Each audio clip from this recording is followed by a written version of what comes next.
Hi friends, welcome to Indu's kitchen. இன்றைக்கி நம்மளோட கிச்சனில் கிருஷ்ண ஜெயந்தி ஸ்பெஷலாக பட்டர் முறுக்கு எப்படி செய்கிறதுன்னு பார்க்கலாம். இந்த முறுக்கு செய்கிறது ரொம்பவே ஈஸி, ட்ரை பண்ணி பாருங்கள். இதை செய்கிறதுக்காக ஃபர்ஸ்ட் ஒரு பவுலில் 1 கப் அளவு பச்சரிசி மாவு சேர்த்துக்கிறேன். பச்சரிசி மாவு இடியப்ப மாவு தான் சேர்த்துக்கணும். சப்போஸ் அது இல்லைன்னா நார்மல் பச்சரிசி மாவாக இருந்தால் கடாயில் சேர்த்து நல்லா சூடியற வரைக்கும் வறுத்துட்டு சேர்த்துக்கோங்க. இது கூடவே 3 டேபிள் ஸ்பூன் அளவு கடலை மாவை வெறும் கடாயில் போட்டு நல்லா சூடியற வரைக்கும் வறுத்துட்டு சேர்த்துக்கலாம். இது கூட 3 டேபிள் ஸ்பூன் பொட்டுக்கடலையை மிக்சியில் நல்லா பவுடர் பண்ணிவிட்டு சேர்த்துக்கோங்க. இது கூடவே இப்போ 1 டேபிள் ஸ்பூன் அளவு வெள்ளை எள்ளு இல்லைனா கருப்பு எள்ளு சேர்த்துட்டு இதுக்கு தேவையான அளவு உப்பு 3/4 டீஸ்பூன் தூள் உப்பு சேர்த்து நல்லா ஈவனாக மிக்ஸ் பண்ணிக்கலாம். இப்போ இது கூடவே 1 டேபிள் ஸ்பூன் அளவு பட்டர் சேர்த்துக்கோங்க. பட்டர் ரூம் டெம்பரேச்சரில் தான் இருக்கணும். இப்போ இது எல்லாத்தையுமே நல்லா ஒன்று சேர்த்து மிக்ஸ் பண்ணதுக்கப்புறமா இதில் கொஞ்சம் கொஞ்சமாக நார்மலான பச்சை தண்ணி சேர்த்து இடியப்ப மாவு பதத்துக்கு பிசைஞ்சு எடுத்துக்கணும்.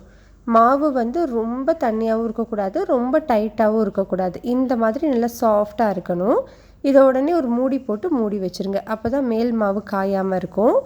பட்டர் முறுக்கு செய்கிறதுக்கு நான் இந்த ஸ்டார் அச்சு தான் யூஸ் பண்ணிக்கிறேன்.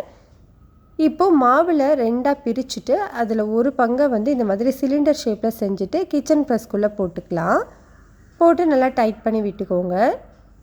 இப்போ நம்ம முறுக்கு செய்கிறதுக்கு கடாயில் எண்ணெய் நல்லா சூடு ஏறி இருக்கணும். சூடானதுக்கப்புறமா ஸ்டவ்வை லோ ஹீட்டில் வச்சுட்டு முறுக்கை பிழிஞ்சு விட்டுக்கலாம். முறுக்கை நம்ம பிழிஞ்ச உடனே ஸ்டவ்வை மீடியம் ஹீட்டில் மாற்றிடுங்க. போட்ட உடனே திருப்பி விட்டுறக்கூடாது. ஒரு 2-3 நிமிஷம் வெந்ததுக்கு அப்புறமா திருப்பி விட்டு அந்த எண்ணெயோட சலசலப்பு நல்லாவே குறைஞ்சிற வரைக்கும் நம்ம வேக வச்சு எடுத்துக்கணும். பாருங்கள், எண்ணெயோட சலசலப்பு நல்லா குறைஞ்சிருச்சு. நம்ம எடுத்துக்கலாம். இதே மாதிரி நம்ம எல்லாத்தையுமே செஞ்சு எடுத்துக்கலாம்.